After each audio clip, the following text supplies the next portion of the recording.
Hello, good afternoon and welcome to the Londoners News. I'm Tom Large. And I'm Lily Jobson, and today we'll be bringing you all the latest news, culture and sport from across London. First of all, today we're going to talk to Honor Cockcroft about the latest news.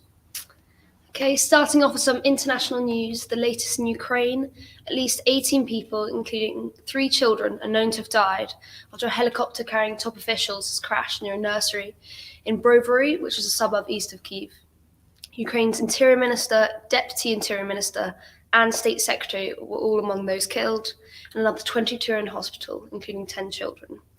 The helicopter was carrying 9 people and was, according to the official from Ukraine's presidential office, on the way to the front line. And how did the helicopter crash?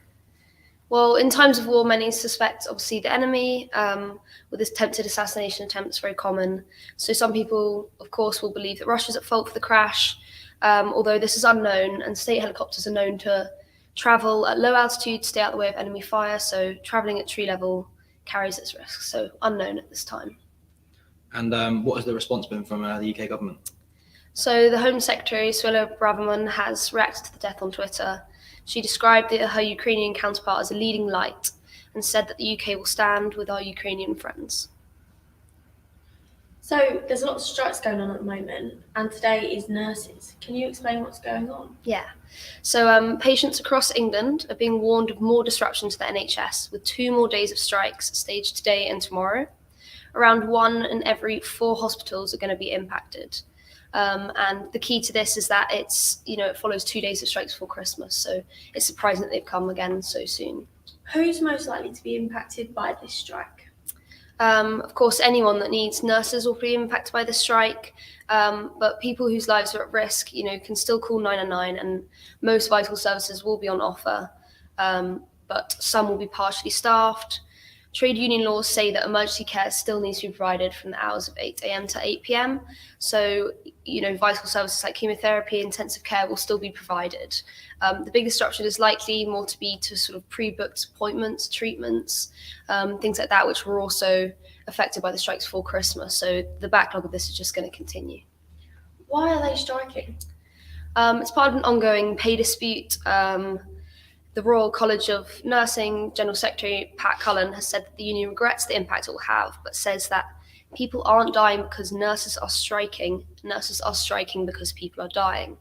She's urged the PM to fight for the future of the NHS. The issue is still largely overpay. They've asked for a pay rise of 5%. The government won't move from their rise of 4.75%. So this dispute is ongoing. It's unlikely to reach a point yet because the Treasury hasn't accepted a 5% pay rise. So at the moment, this hasn't been resolved. So are these strikes going to continue to happen, or what's going to happen next? Yeah, so today and tomorrow strikes will continue, and the RSN has also announced 2 further and bigger strikes to be held next month from the 6th to the 7th of February. Until this is resolved, I think millions of patients will continue to be affected. Hopefully we can come to an agreement pretty soon and get those services back up running. And I understand there's been a worrying trend in domestic abuse stats. Yeah, so according to a Freedom of Information request obtained by South West Londoner, the demand for UK men's domestic abuse helpline has almost tripled over 5 years since 2017. So Men's Advice Line, which is a government-funded helpline for male victims of domestic abuse, has experienced a 170% increase since 2017. In 2017 to 18, the helpline received over 12,000 calls and emails. But in 2021 to 2022, this was over 30,000 calls and over 6,000 emails. So it's more than tripled. Some shocking stats. And why is this happening? So a helpline manager said that this is largely due to the pandemic, which saw many male victims locked in with their abusers. It's also currently being exacerbated by the cost of living crisis, which is kind of causing new tensions and pressures in households. One common form of domestic abuse towards male victims is economic control, which is obviously being worsened as we see the cost of living crisis worsen. And obviously, apart from the shocking growth in calls, why is this news? I think that domestic abuse is often portrayed as a gendered crime perpetrated by men against women. But I think that not many people know that 1/3 of domestic abuse victims are men, according to the Office for National Statistics. They actually estimated that In 2020, 1.5 million women and over 750,000 men reported abuse. So whilst still there are more female victims of domestic abuse in the UK, there's still a large proportion of male victims that are often not remembered as much in the press and by the public. So I hear the National Lottery are funding vital charities. Why are they doing that? Can you explain that to us? Yeah, so the National Lottery, thanks to their players, that are actually funding thousands of projects throughout the UK that will keep vital local facilities and services running throughout the winter. This money is going towards some of the most vulnerable people impacted by the cost of living crisis, because organisations are facing, increased demands, challenges and hardships throughout this time. Are we talking a little bit of money, or how much funding is going on this? So during the pandemic, there was actually £1 billion distributed by the National Lottery to supporting communities around the UK. And now each week, the 30 million raised by the National Lottery is going towards these good causes at the forefront. So for the good causes, how is this funding helping? So the priority is largely on the cost of living crisis, sort of helping to ease that. So things like hot meals, food parcels, warm places in the community for people to gather, mental health initiatives, things like that, across a wide array of sports, arts, mental health, education and charity services as well. I understand that Winter Love Island has begun. Is there some more for that? Yeah, so Winter Love Island is back. It came back onto our screens on Monday, known as Blue Monday, the saddest day of the year, apparently. So to cheer people up, we had some reality TV coming back. This new series saw 10 contestants, going to South Africa.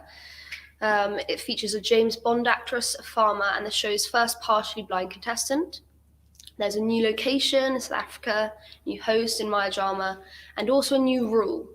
And this is the key. This year, there is a social ban for contestants. So now, whilst they're in the villa, family and friends are not allowed to take over their social media. So there'll be effectively a pause. Very interesting. And why has ITV introduced this social media ban? So usually, family and friends can keep people's social media running, contestants, whilst they're in the villa. In recent years, they've had to deal with sort of excessive trolling, lots of abuse, and it can also affect the outcome of the show. And so they've decided that, following a lot of mental health issues that have come from the show within contestants, obviously the former host Caroline Flack, they've decided that maybe introducing this ban will help ease some of those issues that come out of the show. The show is so popular in the summer, how does it compare to that summer series? Yeah, there's always going to be interest in the show, the fact they're doing 2 installments. It's the first winter show since before COVID, I think. It is apparently, according to ITV, TV's biggest show for 16 to 24-year-olds. And, it is a whole 2 months of content going out. But the premiere episode actually lost 1 million viewers compared to the summer's premiere show.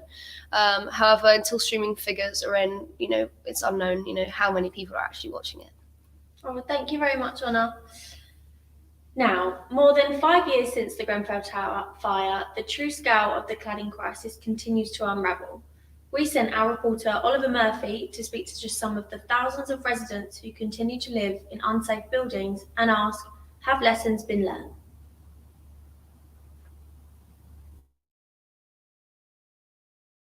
Before it started going up. So, and we got moved back quite quickly because the fire was coming off into the trees. We sat there for about half an hour watching it. And on the video that I have, you can hear me saying, "Bye-bye, Grenfell Tower." Emma O'Connor still remembers the deadly fire that ripped through Grenfell Tower in 2017. A former resident, her home was destroyed by an inferno so deadly it claimed the lives of 72 people and fundamentally altered the way we look at building safety today. On the ground floor, my face completely changed because it was okay, something a lot bigger is happening. You don't see this many fire engines and this many firefighters looking terrified for no reason, and still live with survivor guilt even to this day. So it's kind of but we survived for a reason, so I'm just gonna aim to push that reason. Sometimes I try and forget, but Other times it's kind of like difficult to forget people that you knew every single day. Thankfully, Emma and her partner were moved into safe accommodation, but thousands of residents in the capital and across the UK still remain trapped in residential blocks with Grenfell-style cladding, fearing for their lives. Dubbed the cladding crisis, tower blocks are still waiting to have dangerous materials removed from their exterior in a bid to improve fire safety, and many residents are asking, have lessons really been learnt since the Grenfell Tower disaster? Freedom of Information data obtained in June last year revealed close to 10,000 buildings were deemed unsafe across the UK due to dangerous cladding and other fire risks, with 903 buildings over 18 metres featuring cladding systems that required removal. It's a figure that's angering residents like Danielle Harper, whose Sutton-based flat has been transformed into a building site after Grenfell-style cladding was discovered on the residential block following a survey paid for by leaseholders. With work to remove the cladding already delayed by more than a year and not due to be completed until September, Danielle, unable to sell her property, has seen her building insurance increase by a staggering 800% and is fearing for her life. You've constantly got this fear hanging over you that your building could be the next one that goes up in flames. We know due to the cladding on the building that if there were to be a fire and it escaped to the external wall, it would burn down incredibly quickly. So you're also thinking, okay, I've only got minutes to get out, and if smoke were to get into my flat, you can die from that within minutes. So it's not just the fire aspect of it, it's the smoke as well coming from the exterior of the building if it were to get out there and climb up the building. We've also been hit financially by our insurance increasing. So originally the insurance for our block of flats was about 72k a year, and now due to the cladding it's increased 800%. And we've now got a bill for £636,000 just to insure the building. Mentally, you're regretting your decision, but you're trapped because you can't sell your flat because no mortgage, the banks won't lend out on flats that have cladding on or building safety defects. So you're trapped here as well. So it's this double whammy of regret along with the fear of dying in your home from a fire. The continued presence of dangerous cladding is concerning MPs such as Fleur Anderson, whose constituency of Putney alone has seen 25 tower blocks identified as containing hazardous materials. The lessons have not been learned. We're 5 years on from Grenfell and still people are living in buildings that they don't know if they're safe or not, or if they've been told that they're unsafe because they've got dangerous cladding on them. The government should have taken action far more quickly. It's been heartbreaking to speak to people who are so affected by this. So there are people whose mental health is affected. It's really stressful not to know that if your building is safe or not. Every night to go to sleep thinking if there's a fire, they don't know what the impact will be on their building, their homes. Of financial impact as well. So being told to start with that they might have to foot the bill for the really expensive cladding has been very stressful for people. Thanks to the campaigning of so many people who've been affected and by other MPs and myself as well, we have got a win in that the leaseholders will not have to pay for those expensive cladding remediation. So that's a very good step forward. But now the Building Safety Fund needs to be reformed. It needs to pay out the money for those development costs very quickly. The government has since extended the £5.1 billion Building Safety Fund, with applications for remediation of cladding on high-rise buildings over 18 metres reopened in July last year. But concerns still remain around the speed with which funds have been deployed, with only 50 of the close to 2,000 eligible buildings having work completed in the last 2 years, as of September last year. In a statement, the Department for Levelling Up, Housing and Community said, "It is unacceptable that there are still building owners and developers who are yet to make homes safe. We continue to accelerate the work of the Building Safety Fund, which is now open for new applications, to speed up the remediation of the country's most at-risk buildings." While there's no doubt that steps have been taken to address building safety, for residents such as Danielle who continue to pay for various fire safety measures in their defective buildings, fears of a repeat of the Grenfell Tower tragedy are still very much alive. Oliver Murphy, The Londoners.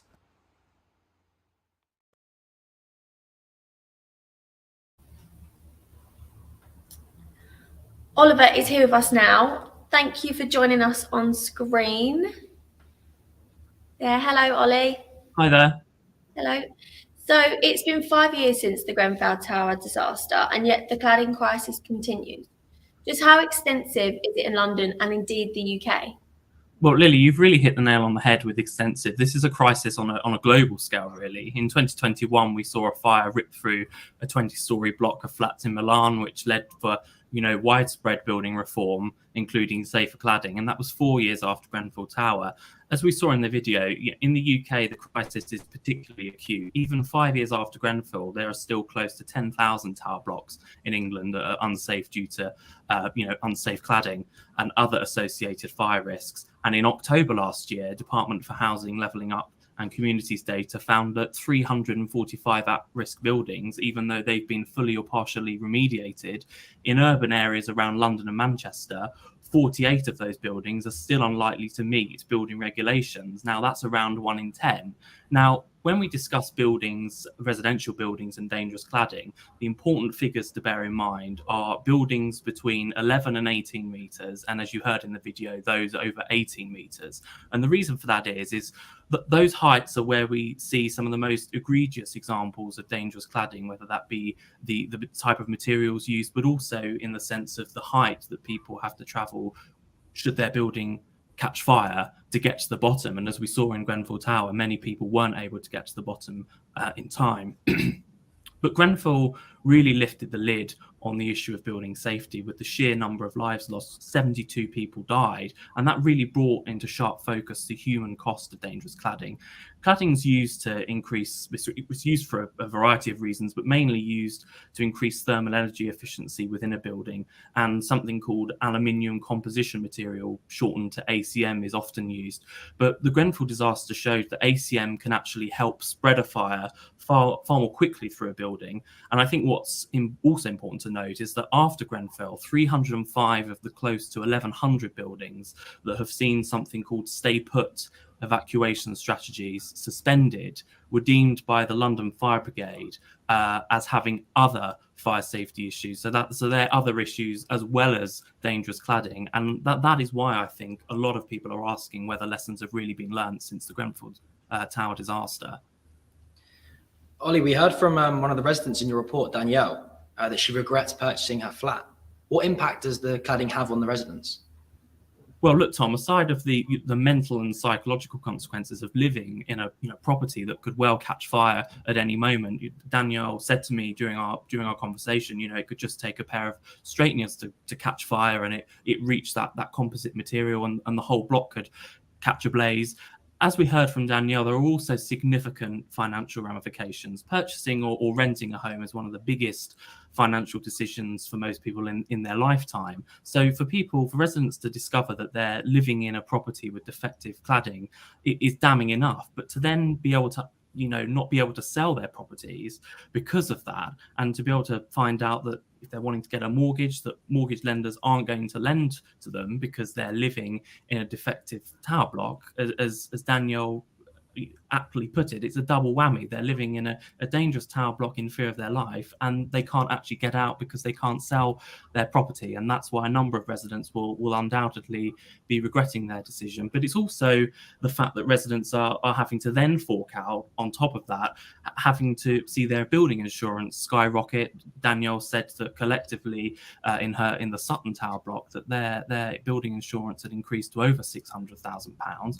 Danielle's building insurance increased by 800%, and they're paying for things such as waking watch, so having people patrol their building. So it's all of those elements put together which really makes residents wonder whether they made the right decision at all purchasing their property, and that can have significant impacts on them.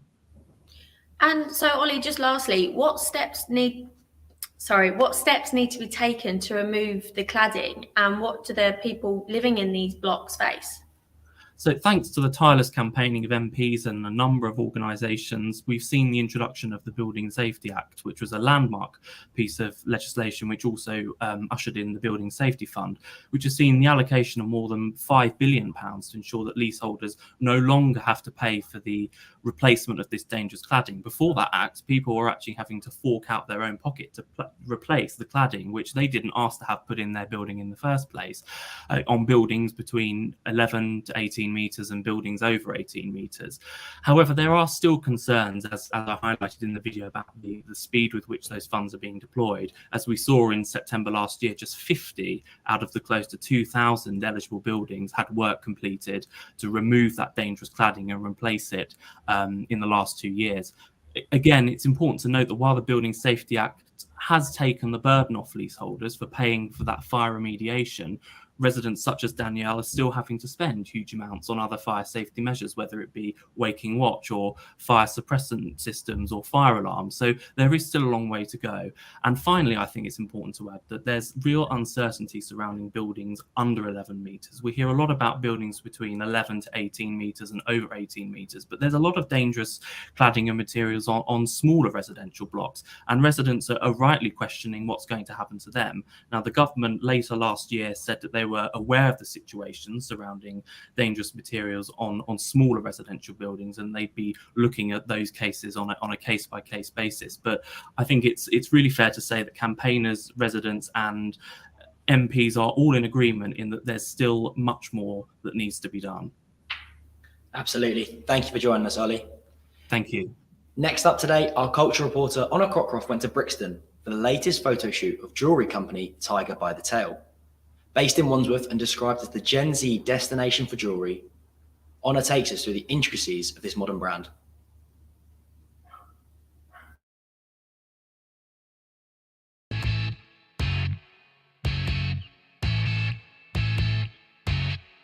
Gen Z's destination for jewellery is back. Tiger, the ring company made popular in lockdown by celebs like Romeo Beckham, has relaunched with a new collection inspired by the 90s. Today, I'm in Brixton, on set their latest photo shoot, to speak to founder Amelia Hurd. So in the lockdown of 2021 in January, I was trying to find something to do with my time. And I've always been really interested in sculpture, so I started playing around with different jewellery making methods, like clay, which just didn't turn out right. And then I taught myself the wax carving method. And for the first 8 months or so, I was making all of them in my room at uni. So after making the first 5 rings, I sort of just experimented. They were then bought by one of my friends, and she was like, "Oh, you should make an Instagram." So I posted it on my personal Instagram, and within a week I had like 100 orders or something ridiculous. So then created its own Instagram, which then got 2 built up, so then I had to make a website. So it's all sort of grown really organically, and whenever I've needed to take a step up, we've sort of done it at the time, so which is now why we're trying to take the next step so that we can move in a new direction. So it was sort of like grown organically as a Gen Z brand, just because young influencers are much more likely to take on brands and help grow them.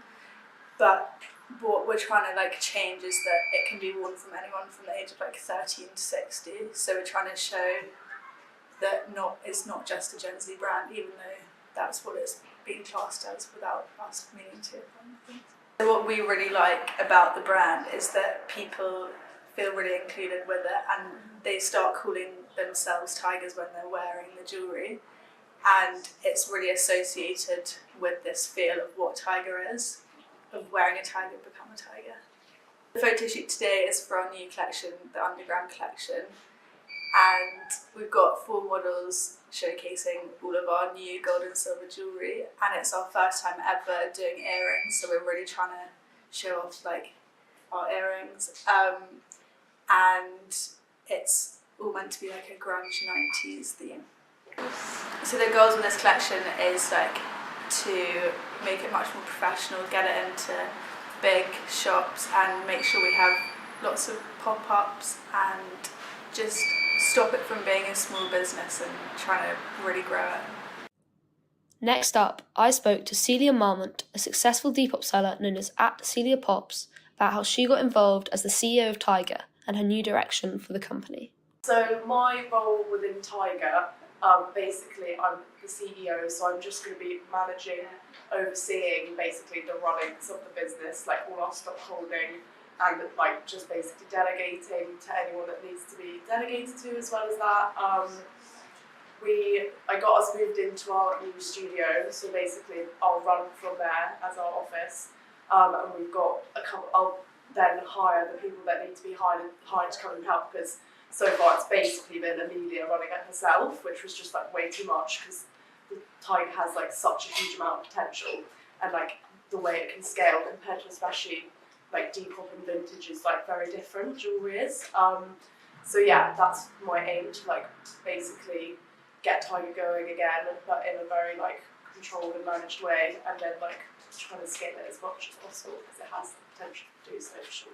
It's very lucrative in that sense, because it can be worn by any size, any gender. Like this collection we're putting out, like we've got such a good range of people here, and it looks so good on all of them. I've shown the collection to like my boyfriend, my mum, and my gran. All of them think it's cool, and they like different aspects of it. And that's like my favourite part of jewellery, is that it is so inclusive. Like when I'm selling a vintage top on Depop, it is like one size, I only have one of them, and it's very like, some people love it, some people hate it, whereas with jewellery, like you really have such a better spread of who you can reach with it. That's just one of my favourite parts of this industry. I know that we definitely are aiming to be like stopped by like aiming for wholesale. Amelia's worked with Urban Outfitters before, so like carrying on basically scaling and like getting supplied by big companies would be ideal, but like obviously still keeping the like small-ish scale and like personal and like to customer basis, if that makes sense. I had always seen Tiger, as I said, on Instagram and stuff like that, and when I had a look around online for like what the competitive situation was like obviously there is a lot of customizable jewellery, but a lot of it is engraved, a lot of it is made by big machines and factories, like cut out by lasers. It is so hard to find jewellery that is like as artisan, I guess, like looks like, I mean, they're not made by Amelia on her own anymore, but as she actually told me today, like they're based off when she did make them by herself, so like they have a very particular style, and it just looks so much more personal and like not factory made, and that's what I love most about the brand. Tiger by the Tails Underground collection is out now, and they're back with more of their signature custom drops. I'm Honor Cockcroft for The Londoners.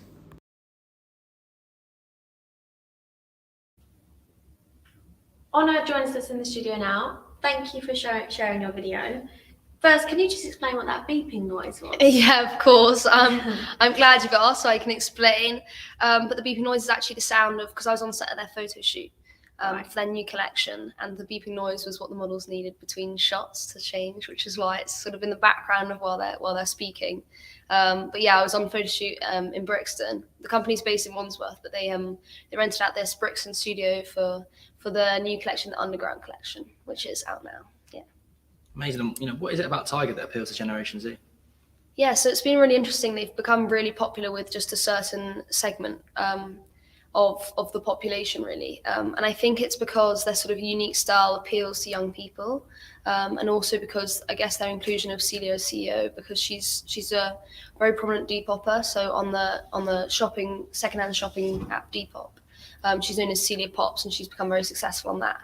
And I think they're sort of using her experience to sort of, bring that sort of Depop-esque style, the Y2K style, all of that towards Tiger. And I think their unique selling point largely is that they're very inclusive, because they're unisex jewelry and it can be worn by anyone. It's sort of got this chunky gold or silver look to it, which is just a modern kind of look for the brand. And I think that, being inclusive, having that sort of mix between being unisex and inclusive is just really why they've become so popular with young people. What interested you about this story and how Amelia found this brand? Yeah, so Amelia, who founded the brand, who was the first person in the video that you would have seen in the interview, she was in lockdown, and she was at home and she was unsure what to do. She's always been interested in sculpture, so she started sort of experimenting, and she ended up making rings using this like lost wax carving method, which you'll see on screen now. Is sort of she made these custom rings with sort of all these motifs saying like love, or custom rings saying, you know, sort of names, people could just choose their own custom collections, which is sort of how she first made it. And she started with just £100 of her own money, and just started growing the business really organically from there. She made a few, she put them on her Instagram, and her friends started buying them. And one friend just said to her, look, why don't you create a big Instagram page, a public Instagram page? And from there, it's really taken off. And she ended up actually doing a collection with Urban Outfitters. And she's looking towards growing it even further, as she said in the video. So the growth has just been really organic, which is, I think, what's interesting about it. You mentioned their kind of collaborations and also the impact of Instagram. How did celebrity and influencer attention change the brand? Yeah, so I think they're a big moment, a sort of catalyst moment for the brand was when Romeo Beckham's girlfriend ordered some custom rings saying Rowan Mia. So she's called Mia Regan and she's an influencer. And they ordered these custom rings, and even though they weren't paid to do it, it wasn't part of an advertising, they sort of posted about it for sort of every day for like a week. They just really liked these new rings, and it really helped the brand sort of take off, and many more influencers got involved, lots more people started buying the rings. It led to, you know, sort of, you know, attention from Urban Outfitters, things like that, so overseas collaborations, and, you know, towards the future with their new Underground collection, sort of has kicked off from all this influencer attention and sort of attention from Gen Z. But Amelia, the founder, who I mentioned, is very keen to make sure that the brand is not just known as a Gen Z brand, but she said, you know, it's from anyone from the 13 to 60 years old. So it's meant to be an inclusive brand for everyone. Absolutely. Thank you for joining us in the studio. You're welcome. Next up, Lily dives deep into the world of ecology in London. She spoke to Holland Park Ecology Centre Manager Alice Lawton and Sussex University Professor Dave Goulson about how Kensington and Chelsea are making a bee superhighway across central London and why.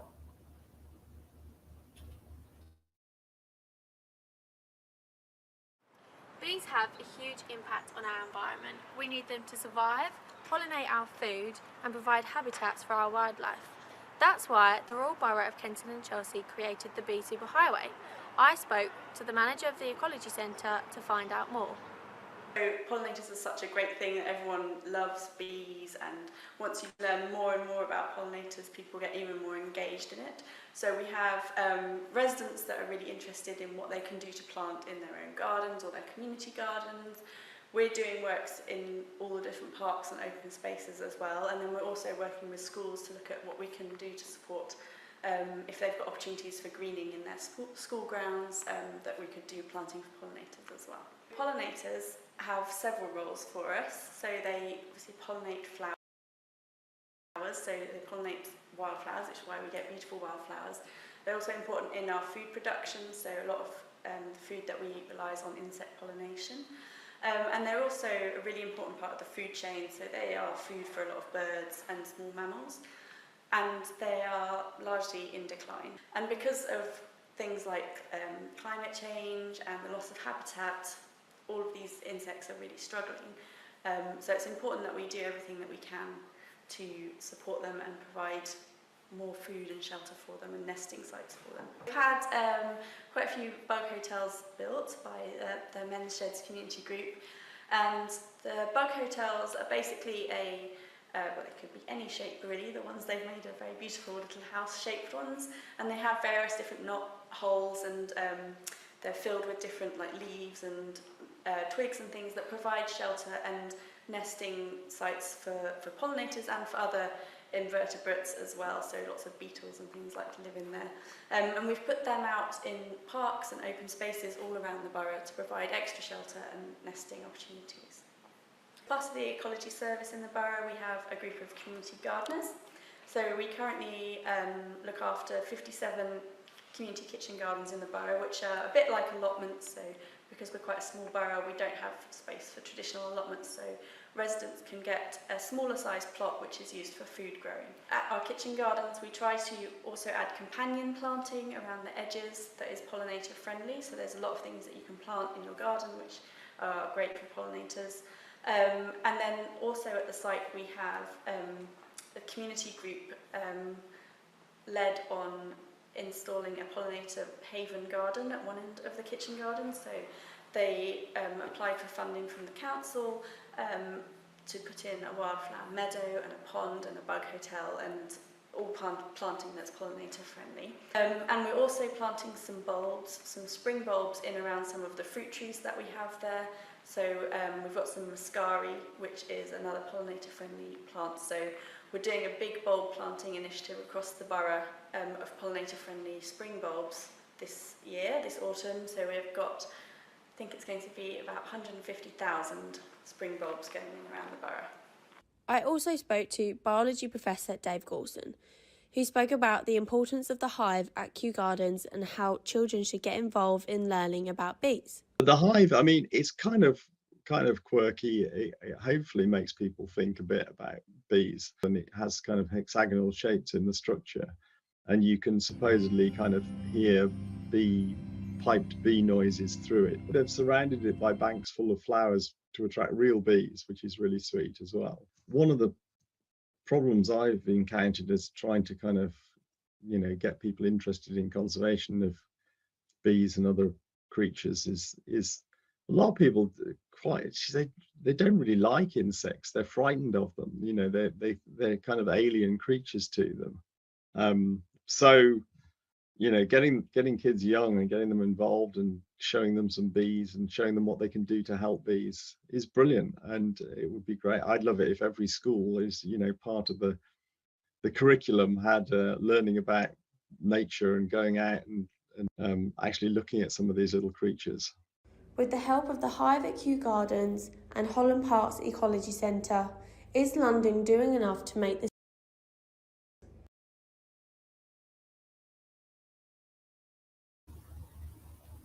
Thank you, Lily.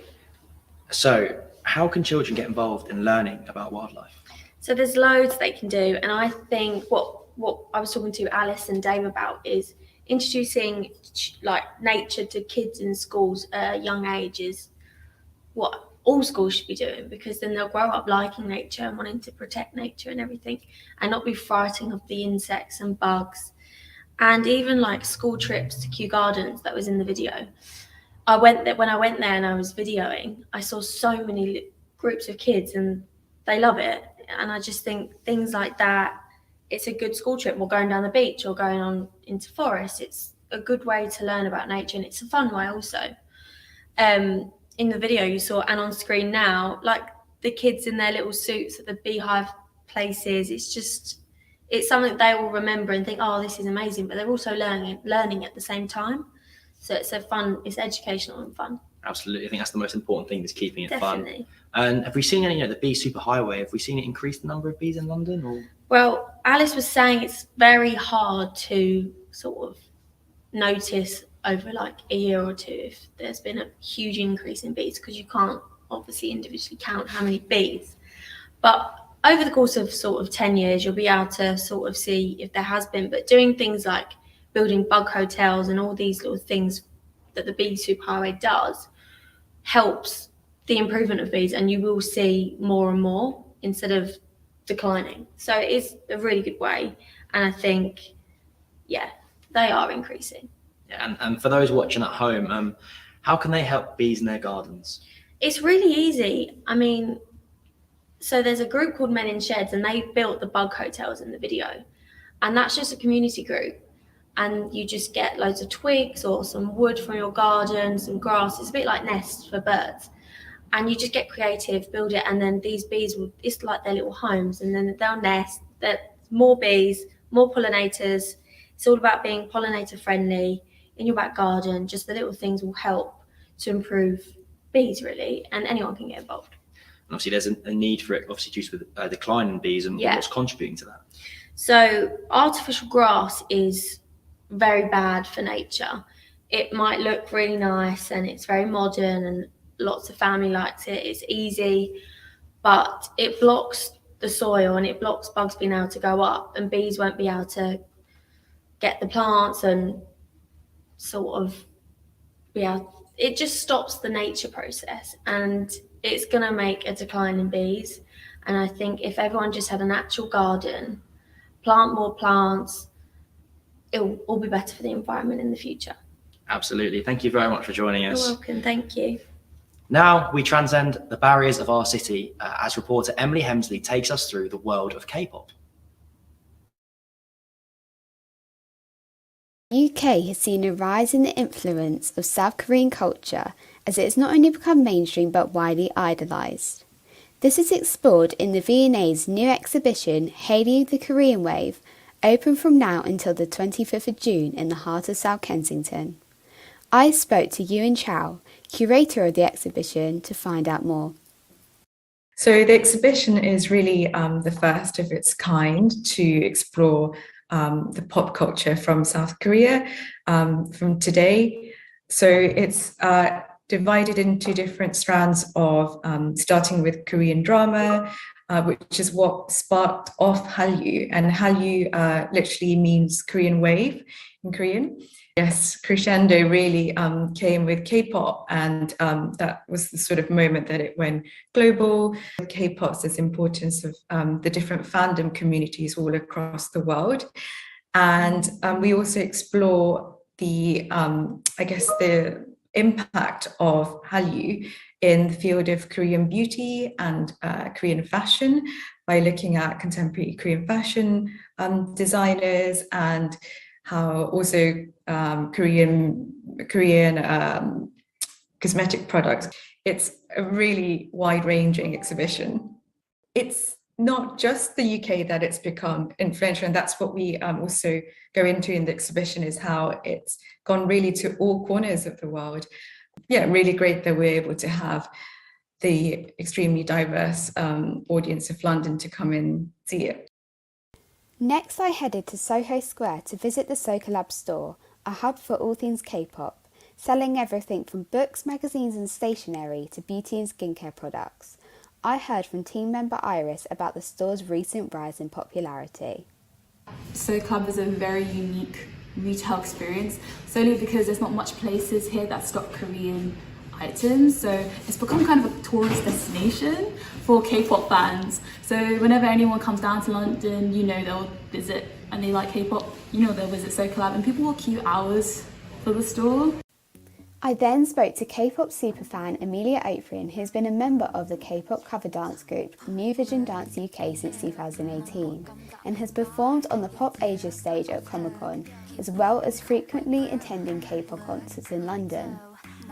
I think the K-pop sort of industry and fandoms are quite inclusive in terms of, you know, anybody can listen to the music, no matter what culture or what country they come from. Anyone can listen to K-pop because obviously it's one language, but there's so many things that exist out there, like translations into tons of different languages, where if you don't understand it, if you obviously aren't Korean or don't speak it, you can look up the meaning, and it's very easy for you to find out sort of what songs mean or their messages or that sort of thing. In terms of my lifestyle and the stuff that I do, it's influenced me so much because I found these amazing friends that I can not only dance with, but they're also sort of lifelong friends. And I think in general, the members and the groups that are part of this industry and work in this industry are so outspoken, and I think when I was younger, I used to be sort of, I want to say bullied, but I think people would say or think that I was quite different, but I think it was sort of like a internal building exercise. Like, I think it helped me shape myself. Like, it helped shape me into sort of the person I am now, and I know for a fact that, like, if I get made fun of for maybe liking K-pop or whatever it is, liking anime, or just outside of that, if anyone, you know, might get bullied for their interest, I know that, you know, it's not something that I should take to heart. So, it looks as if South Korea's influence is set to continue rising and being celebrated here in the diverse capital of the UK. This has been Emily Hemsley for The Londoners.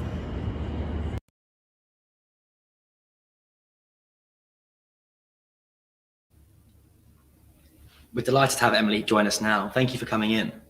So what is Hallyu and how has it risen in the UK?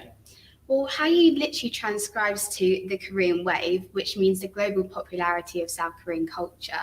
And this actually started in the 1990s with Korean drama. But thanks to K-pop, it's really put a spotlight on Hallyu, and that's really grown thanks to social media and fandoms. So, for example, as K-pop artists dominated the music charts and became global stars, Korea became one of the top beauty markets in the world.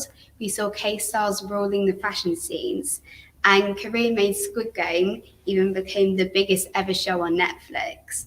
And even sales of Korean food staples soared in supermarkets. Plus, with a large number of K-pop concerts coming to the UK this year, it'll be really exciting to see what comes next. Well, the exhibition looks amazing and it's really interesting. What was the inspiration behind it? So the lead curator actually noticed an increased number of visitors to the Korean gallery and collections at the V&A, which were already there. So they felt that there was enough attraction to create a specialised exhibition to create Hallyu to combine the viewpoints of Korea from all generations. And although the exhibition focuses on the global impact, it's influentially set in the heart of London. And that's actually home to one of the largest Korean diasporas in Europe, New Malden, and that's mentioned in the video, in the exhibition as well. You mentioned the exhibition. How can people get tickets? So people can purchase tickets online or directly at the V&A Museum, and they're £20 and members go free. There's also been a really exciting collection of merchandise that's been created, which features jewellery, clothes and books, so people could get their hands on that at the V&A store as well. Thank you very much, Emily, for coming on. I'm sure a lot of people are going to be wanting to go to that exhibition. Now we move on to the world of sport. In South West London, our sports reporter Tom Large headed down to speak to local football coach Sean McInnes. Merton Council's Best Independent Business Award, I headed down to speak to Sean McInnes at one of his training sessions to chat about his recent success, the journey he's been on, and all things football. It was huge. It was basically 10 years of hard graft. You know, sessions out in the colds and the wet and the rain, the hundreds of hours that we've put into coaching. It's finally recognition, basically, for all of that, which was we're so proud of, basically. Yeah, so I started out when I was about 15, doing some part-time work. I worked during sort of school hours and things like that. And then when I finished college, I went on to work for 4 different companies. So I was 19, working for 4 different companies, and I kind of got to the stage where I thought I could do it myself. So I started my own company when I was 20, and then in that time I got a full-time job working in a school, and after that then I went to university for 3 years and ran the business the whole time. So that was hard work. Got my coaching badges, got my UEFA B licence, all during this time. And then once that was finished, I moved on and just really focused on the business. How can we grow it? How can we do more sessions? Links with Westside Football Club. And that was a huge sort of part of keeping the younger children in the company. So we used to coach the little ones, and then as they got to 7 and 8, they used to leave. So we joined Westside, partnered together, and now we've got them all the way up to 18 and first team level now, today. Biggest challenges, I would say, were probably COVID. That was a huge time during the company's existence that we didn't know really what was going to happen. There was so much uncertainty. We had to adapt every day, basically, to what the rules were coming out. So that was a huge part. I'd say the other part is from making the company and all the sessions from being solely me doing it to getting coaches, other coaches. So as you can see, sort of here tonight, we've got 7 or 8 full-time guys that are out there working hard. So, you know, managing them, giving them enough hours, and taking me away from the company, basically, a little bit, where I can oversee and manage and sort of watch what's going on.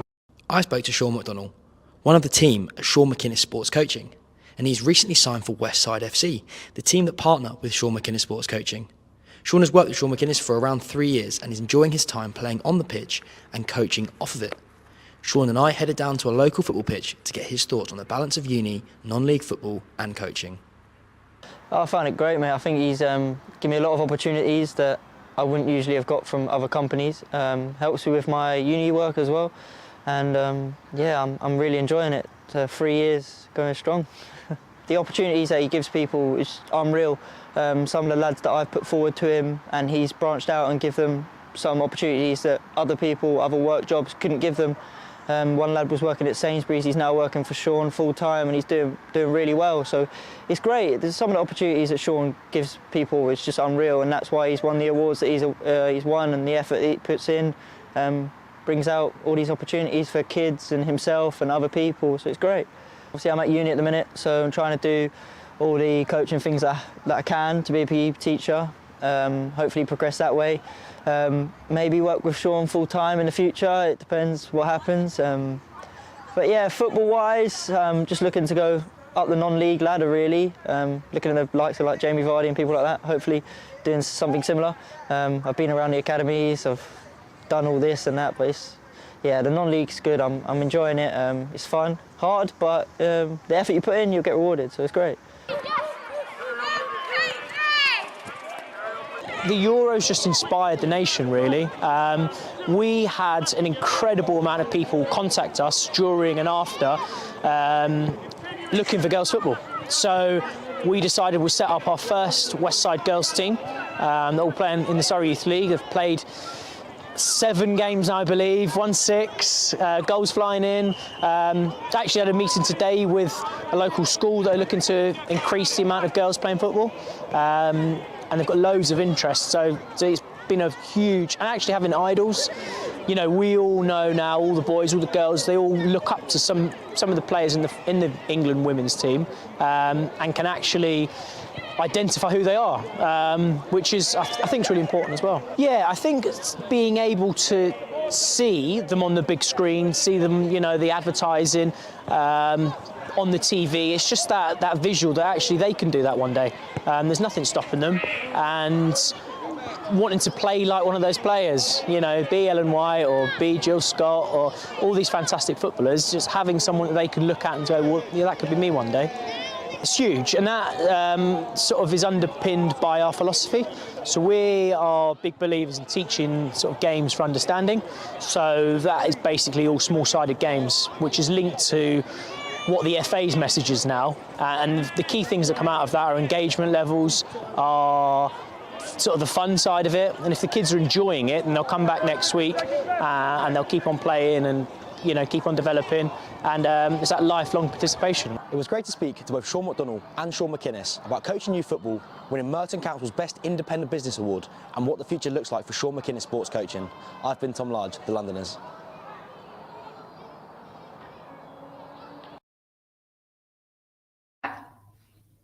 Welcome back, Tom, and thank you for your video. First off, for our viewers, can you just explain what the Merton Business Awards are? Absolutely. They're a set of awards that go out in different categories. I think there's about 10 or 11 categories, and they recognise businesses that have not only survived, obviously, the events of the past couple of years, but shown resilience, excellence, innovation, and the best practice in the borough. They're quite a prestigious set of awards. There's a picture there on screen of Sean McInnes and co celebrating their award. They also came runner-up in Best Customer Service as well. So there's a range of awards, and people can have a nice celebratory evening, all dressed up all nice. So after 2 years on and off of a lockdown, did Sean say there were any challenges getting children off the sofa and back onto the football pitch? Yeah, he said initially there was a drop in numbers and that participation level. And I think, you know, mainly down to, I think a lot of people were avoiding supermarkets, let alone going to a football pitch and running around with loads of kids, obviously, from other the bubbles and all that sort of terminology from then. And then he said he saw quite a big uptake and people came back to the sport. And I think there was that recognition from a lot of people that, you know, you don't want to sit at home playing Fortnite, your war zones. You want to get out back, playing sport in the fresh air and really enjoying yourself and getting that buzz from it. I think a lot of, 2 years pretty much on and off indoors had a massive impact on especially younger children. So getting back out, back with their mates in those social areas, I'm having a good time mainly because it's not about, as you said, it's coaching for fun. It's not hard pressure, high pressure environments like we see in a lot of these documentaries on Crystal Palaces and those Premier League academies where there's such high pressure environments that some children can struggle. and that kind of has those mental health impacts with that. So like I said, he follows the SA's message of having fun and coaching for joy, not just results. Yeah, definitely. And so Sean McDonald plays for the Westside first team. What does it mean to play for both the team and coach the same club? For him, he said it's a massive sense of pride because, you know, you're playing for the team. He's pushing for spots in that first team and playing. He's only recently joined, so he's pushing for our spot in that first team. He's been getting goals recently and just trying to get back to regular football. He loves his football, not only playing it, but he said he's really enjoyed coaching it and that element of it as well. He wants, as he mentioned in the video, he'd like to go into coaching or like primary school education, sports coaching, that sort of stuff. So it's the perfect real combination of he can get kind of some of his uni work done and also get the element of coaching and enjoy his sport on the pitch as well. And so for people who want to get themselves off the sofa, how can they get involved? Well, there is a number of half-term courses that Sean runs, and there's also, he does training sessions on a Thursday and a Sunday night. So you can head over to either on his social medias or the website and get yourself booked in for those. Lovely. Thank you very much, Tom. And now Tommy's going to talk us through the latest sports segment. Absolutely. And as the Australian Open started on Monday, I think it's best to start with Emma Raducanu, who is unfortunately out of the Australian Open after her second round defeat to the American Coco Gauff in straight sets. She, obviously, both of them were very highly tipped as youngsters, and they're seen as the future of women's tennis. And today was a great snapshot of what the future could hold. And then in a shock result, top seed Rafa Nadal crashed out in straight sets to American Mackenzie McDonald. So was Nadal hotly tipped to go far in this tournament? Absolutely. He was defending champion and he was expected to do very well, but he was hindered by a hip injury after the first set. He took a medical timeout in the second set, but battled through in typical Nadal style. But it's the earliest the Spaniard has ever exited the Australian Open. Elsewhere in the men's draw, Andy Murray beat Matteo Berrettini after a late fight back from the Italian. Murray plays Thanasi Kokkinakis on Thursday, and Cameron Norrie, another Brit, is played against Constant Lestienne, started at about 8 o'clock, I believe, after beating Luca Van Asch in the first round. Dan Evans will play Jeremy Chardy after he beat Facundo Bagnis. Unfortunately, Carl Edmund and Jack Draper both went out in the first round. But in the women's singles, Raducanu is out, and Harriet Dart lost her first round match to Jill Teichmann. Do you want to talk us through now the FA Cup? Absolutely. We saw 4 third round replay fixtures last night and one just the third round game. So Bristol City, Luton, Liverpool and West Brom all went through in their replay games, and Birmingham beat Forest Green in their third round game. What about the non-league teams who were still in the draw? Well, Chesterfield nearly created a huge upset in their initial matchup against West Brom. It was a late West Brom goal that forced a replay, but West Brom didn't leave any chance this time, and they beat Chesterfield 4-0 in the replay. Boreham Wood have to wait until Tuesday after their game against Accrington was postponed last night due to the weather. So the frost has caused a lot of issues across the grounds in the last few days. And Harvey Elliott scored from 25 yards out for the only goal of the Liverpool game as the Reds look up to make for their poor league performance in the FA Cup. Luton avoided extra time with a 98th minute winner, magic of the cup, as they say, from Elijah Adebayo as they beat fellow championship side Wigan 2-1. And then the non-replay tie, Birmingham, they beat League One strugglers Forest Green Rovers. How was Sam Bell's evening in the Bristol-Swansea game? Well, the 20-year-old saved Bristol deep in extra time with a great solo effort to push his side into the fourth round in another all-championship matchup against Swansea City. And Leeds will play Cardiff tonight after they drew 2-2. Thank you. And now, maternity pay. There's something going on with this. Can you explain to our viewers? Absolutely. In a landmark case, Sarah Bjork Gunnarsdottir has won a claim against Olympique Lyon after they did not pay her full salary when she was pregnant. And the Iceland captain said this is a wake-up call for clubs and that it was about her rights as a worker and as a human being. What did Lyon have to end up paying? It's reported the French outfit will pay more than €82,000 or £72,000, as Gunnarsdottir only received €27,400 as opposed to the amount of €111,000 she should have received in that time. Obviously, it's a huge difference in pay, and this would have had a financial burden on the player, and while she's away from pregnancy. But there's also a 5% interest each year until Lyon's debt has been cleared. So obviously that If they pay it back slower, she'll get Yeah. more money. What was Leon's response to this? Well, they said that they had supported her during her pregnancy and the return to the first team, but said they were following French law, which they have sometimes found too restrictive on these subjects. And now, snooker match. Yes, there has been allegations now of match fixing in snooker amongst 10 Chinese players, and they've been charged with match fixing in what is being described as the sport's biggest corruption scandal. There's a range of allegations, including manipulating games, approaching players to cheat, betting on snooker, and fixing a match. Are the players involved in this? Are they quite well known? Well, there's a couple of big names. Yan Bingtao, who won the 2021 Masters Championship, and the recent UK Championship winner Zhao Xingtong. Most of the players have not commented publicly, but Bingtao and Xingtong were barred from competing in last week's Masters. It was eventually won by Chatrong. And lastly, in the world of sport? Absolutely. Thomas Tuchel has announced his hope to return to management and has said he'd like the Tottenham job should Antonio Conte leave the club. The German explained that despite his Chelsea connection, the job does still interest him. The Italian, Antonio Conte, has consistently refused to commit to Spurs beyond the end of the season when his contract expires, but the club do have an option to trigger a 12-month extension to the deal.